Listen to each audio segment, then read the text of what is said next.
Mumpung demam Korea masih terus membara, bisa banget nih bos dimanfaatkan. Kak Fantinus nggak mau ketinggalan bos. Dia rela jauh-jauh ke negeri ginseng buat ngedapetin master franchise-nya kuliner-kuliner dan dessert ala Korea. Halo bos, sekarang saya lagi ada di daerah Jakarta Barat, tepatnya di Green Lake, di mana saya sekarang lagi mengunjungi usaha saya yang baru, yaitu Backdoor X Pat Bingsu.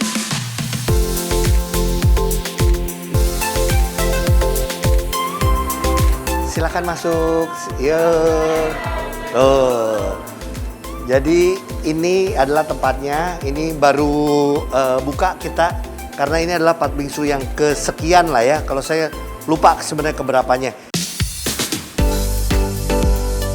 Bos, ternyata Kak Augie sudah memulai bisnis kulinernya sejak 2012 lalu loh. Gara-garanya dulu Kak Augie pernah kena serangan jantung akibat kelelahan bekerja. Akhirnya ia memutuskan untuk mencoba hal baru di luar dunia entertain. Kenapa pilihnya bisnis kuliner? Alasannya simple bos. Orang butuh makan dan tempat yang nyaman untuk berkumpul bersama teman dan keluarga. Tapi kenapa pilihnya makanan Korea sih kak? Emang fans berat Korea banget? Atau cuma ikut-ikutan tren aja nih? Jadi gue punya partner, teman sekolah. Waktu itu dia penggila drama Korea, cewek dia, penggila drama Korea, penggila lagu-lagu Korea dan lain-lain gitu ya. Sampai akhirnya dia melihat bahwa kok ternyata makanan Korea pun adalah mudah diterima sama orang Indonesia. Jadi ternyata budaya Korea yang masuk ke Indonesia ini nggak sulit untuk diterima, termasuk makanannya, rasanya. Wah, ini bos yang namanya follow the trend. Saat Warga Plus 62 lagi keranjingan hal-hal yang berbau Korea, Kak Augie mengambil peluang di situ. Terjun ke bisnis ini pun gak setengah-setengah ya bos. Kak Augie langsung terbang ke Korea untuk membeli master franchise restoran Korea dari negeri asalnya. Karena saat itu restoran Korea belum menjamur seperti saat ini, otomatis outlet-outletnya Kak Augie laris manis diserbu pembeli. Bahkan yang gak ragu tuh bos buat bikin restonya bercabang-cabang. Karena ia yakin gelombang Hallyu ini akan bertahan lama. Terbukti kan sudah 10 tahun semua yang bertema Korea makin eksis aja. Tapi meski begitu di tengah pandemi lebih dari 50% outletnya terpaksa ditutup bos. Jadi gak semua outlet ternyata bisa untung ya. Jujur pandemi ini lumayan berat buat kita pengusaha kuliner. Dine-in ditutup. Masa-masanya sempat ditutup, lalu juga kita cuma bisa mengandalkan take away dan delivery. Jadi dengan survive mode dan Augie Fantinus yang tidak bisa diam ini, akhirnya kita mencoba untuk membuka lagi di tempat-tempat lain dan juga dengan brand-brand barunya. Catat ya bos, buat yang pengen bisnis apapun yang terjadi jangan mudah putus asa dan pantang menyerah. Nggak boleh tuh kalah sama kondisi, bahkan kalau bisa tetap berinovasi. Ya contohnya kayak Kak Augie ini nih. Masalahnya keuntungannya kan sudah berkurang ya, tapi Kak Augie punya solusi nih bos. Ajak orang-orang untuk kolaps bareng, so bisa share modal juga. Ini juga yang membuat bisnis Kak Augie semakin hari semakin cuan bos.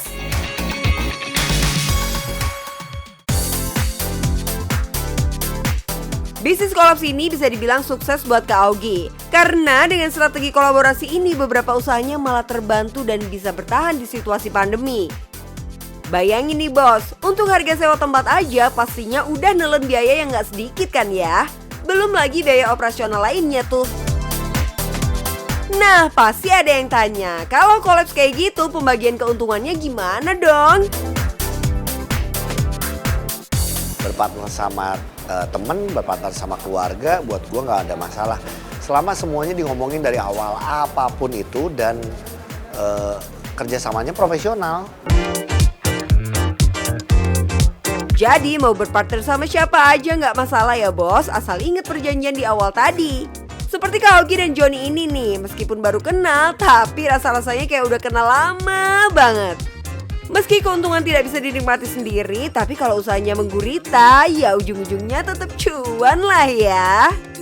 Oh iya, Bisnis makanan Korea Kak Aogi sangat mengedepankan soal kualitas rasa. Karena kalau rasanya enak, Kak Aogi percaya usahanya bakal langgeng terus. Yang paling penting adalah rasanya, kualitasnya itu yang paling kita jaga ya, Betul, paling kita ingetin. betul. Kita coba deh sambil kita Boleh, minum dulu. Ini Boleh. kalau ke Nah. backdoor Pak Bingsu harus ini. Ini adalah Black Mamba, Black Mamba, anak basket sih, kalau Kobe Bryant ya. ini butterbeer. Ini butterbeer. Yang lagi viral. Nah, tuh. Cheers dulu kok. Gitu. Oh, gue udah nggak tahan banget nih.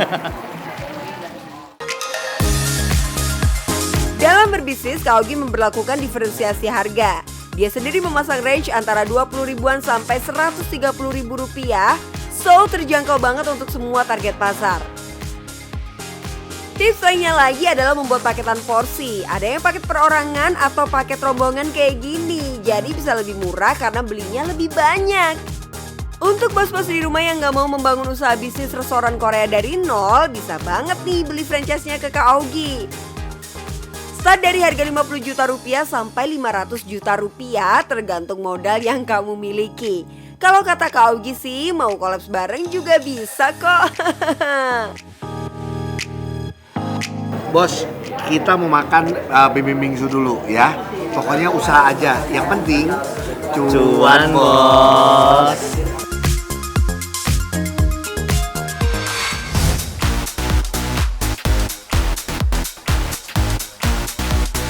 Bos, punya baju samaan alias couple shirt dengan pasangan, sohib atau bahkan keluarga? Pasti menyenangkan ya.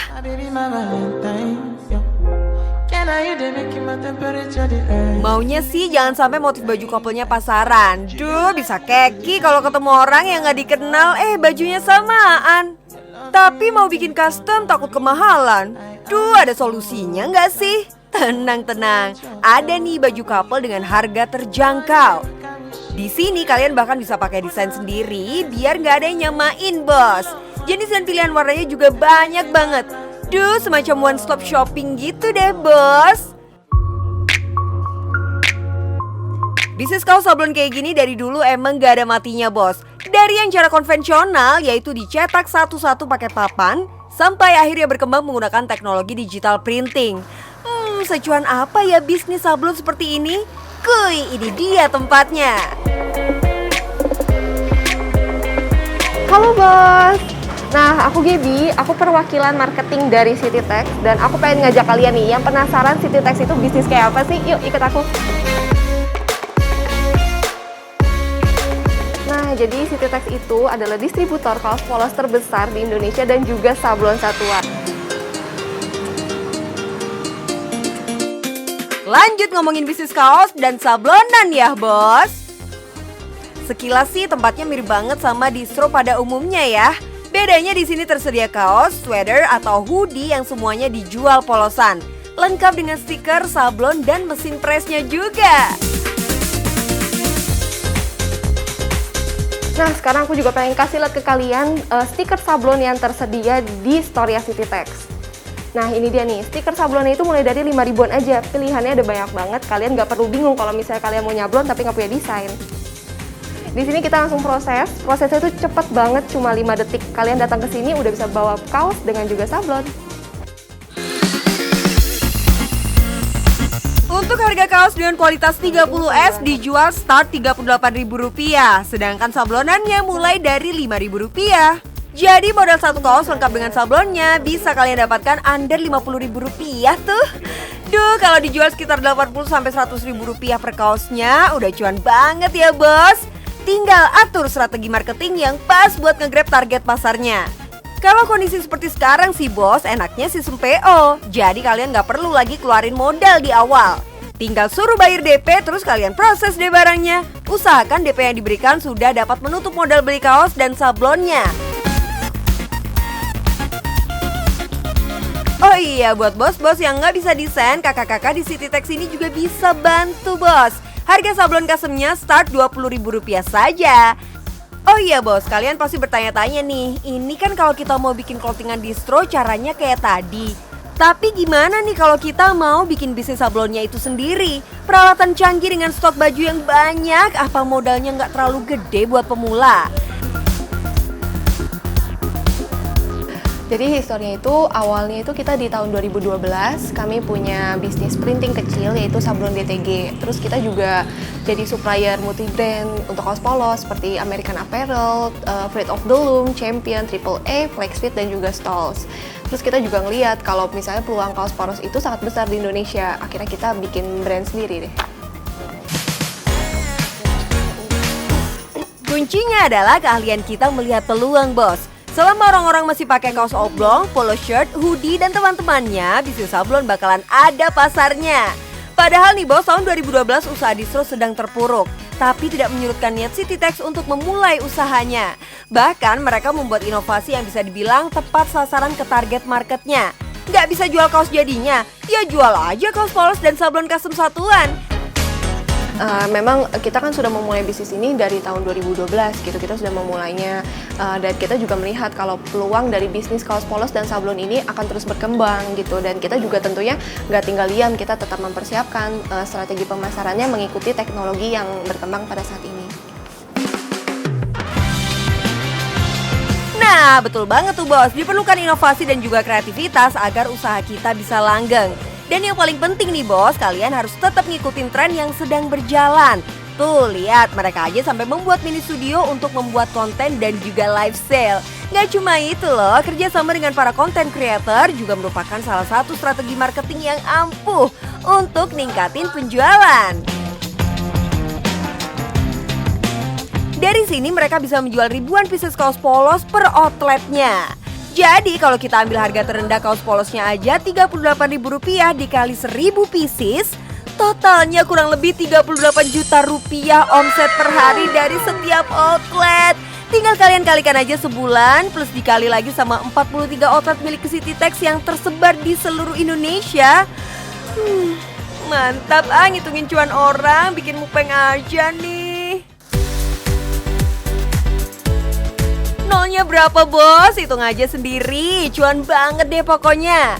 Oh iya, jangan terpesona dengan omsetnya aja ya bos. Bisnis jasa kaos dan sablon ini juga bukan tanpa resiko loh ya. Komplainan pasti ada, tapi dengan komunikasi yang baik kepada customer, masalah dapat segera teratasi. Buat kalian yang mau jadi reseller, syaratnya juga mudah banget. Kalian tinggal order minimal 72 pieces, boleh dicampur antara kaos, sweater, polo shirt, jaket, atau topi. Nantinya kalian akan mendapatkan diskon sebesar 20% atau kalian mau jadi dropshipper juga boleh banget bos. Untuk mempercepat proses pengiriman barang, mereka juga bekerja sama dengan berbagai ekspedisi. Sehingga mereka bisa pick up barang 4 kali dalam sehari. Nah, buat kalian yang mau punya bisnis clothingan, Kak Gaby mau kasih tipsnya nih. Tips dari City-Tex itu pokoknya harus berani mulai. Ya kan, karena kita pun udah sediain yang terbaik buat anak-anak muda, buat orang yang mau mulai usaha itu kita udah sediain.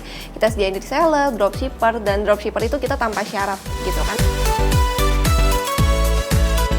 Tunggu apa lagi bosku? Yuk mulai usahamu karena yang penting cuan bos.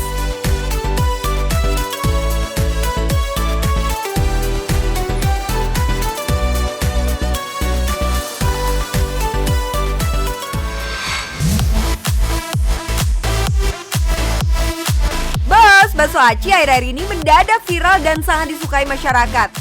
Apakah bos-bos juga suka? Daripada hanya konsumtif membeli bakso aci, kuy, coba peluang bisnis bakso aci ini. Mengapa bakso aci disebut sebagai peluang bisnis yang menguntungkan? Karena selain simpel dan mudah, bahan-bahannya juga lumayan tahan lama. Selain itu, modal yang dikeluarkan cukup kecil dengan potensi keuntungan yang lumayan besar. Yuk ikutan ke Anastasia hunting supplier bakso aci yang mau dijual ulang. Tapi bosku, untuk jadi reseller harus teliti dalam memilih produk ya. Nih aku kasih tahu tipsnya. Yang pertama, kalian harus suka produknya. Lalu pasar juga harus suka dan barangnya harus everlasting. Harus cari supplier yang murah biar kita bisa cuan, tapi harganya juga harus masuk akal ya bos.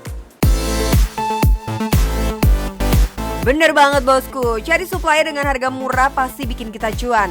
Tapi murahnya juga harus masuk akal. Kalau murahnya kelewatan, waspada juga sama bahan yang digunakan. Nah bosku, kalau udah ketemu supplier yang tepat nih, kita harus tahu produknya enak atau enggak. Nih aku cobain ya. Enak banget loh, aku suka dan pasar pasti suka ini. Jangan lupa bos, untuk tanya ingredients-nya juga. Terus sistem resellernya, biar nggak bingung di kemudian hari. Kalau udah oke, tinggal hajar bos. Yuk, order yang banyak buat dijual ulang. Eits, tapi sekali lagi bosku, jangan ragu menanyakan bahan baku yang digunakan. Pastikan tidak berbahaya, gak kebanyakan mecin, dan gak pakai pengawet serta pewarna buatan. Mengetahui sistem reseller juga membantu kita menentukan bagaimana cara kita menjual nanti. Apakah sistem PO atau ready stock. Hal ini untuk mempermudah kita menghitung laba yang kita inginkan. Tapi yang paling penting harus coba rasanya. Kalau rasanya enak, jadi gampang promoinnya pas jualan. Nah bosku, kalau produknya udah oke, kita tinggal order yang banyak untuk dijual.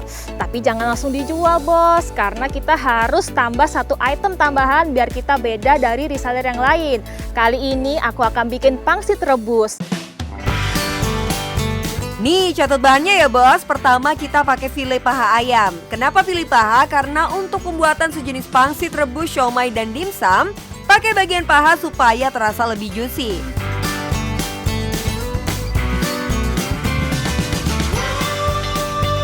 Selanjutnya ada tepung tapioka, pakainya cukup 3 sendok makan untuk 300 gram paha ayam.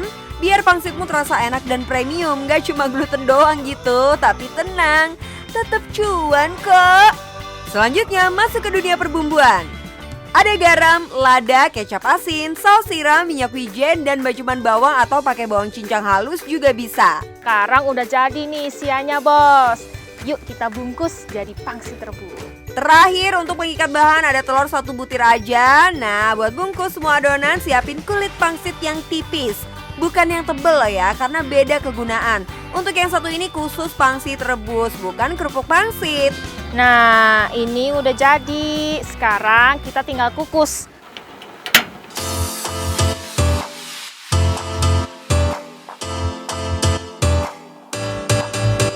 Nah, sekarang tinggal nunggu nih 10-12 menit ya, bos. Wah, udah jadi, bos. Yuk, kita angkat satu-satu nih. Pangsit rebusnya udah jadi, saatnya kita masukkan biar jadi nilai tambah beda dari reseller yang lainnya, bos.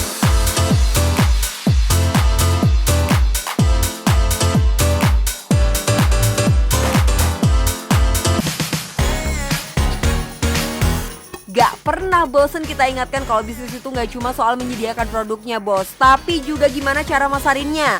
Foto yang cakep bisa menjadi nilai jual tersendiri. Karena jualannya online, pasti orang itu pertama kali banget bakal tertarik sama visualnya. Setelah semua siap, jangan lupa hitung total keseluruhan modal kalian. Terus plus gas, waktu kalian, terus capek-capeknya semua harus ditotal ya. Terus ambil cuan 5-10 ribu aja, nggak usah banyak-banyak, yang penting laris manis bos. Yuk siapin kalkulatormu, kita hitung. Satu pos bakso Aceh harga reseller Rp15.000. Bahan untuk pangsit rebus ada ayam 300 gram 13.000, kulit pangsit 10.000, satu butir telur 2.000, perbumbuan kita hitung 2.000 aja. Waktu, tenaga, dan gas LPG bisa deh kita hitung 10.000. Jadi totalnya 37.000 untuk 50 pieces pangsit. Jadi satu piecesnya Rp740. Stiker Rp100, jadi total modal kita adalah Rp15.840. Bisa kita jual dengan harga Rp20.000-Rp25.000 per porsi. Kalau sehari katakanlah cuan kita Rp350.000, seminggu hampir 2,5 juta. Sebulan. Wadaw, bisa jebol kalkulator bos. Gimana? Udah siap mulai bisnis hari ini? Yang penting cuan bos.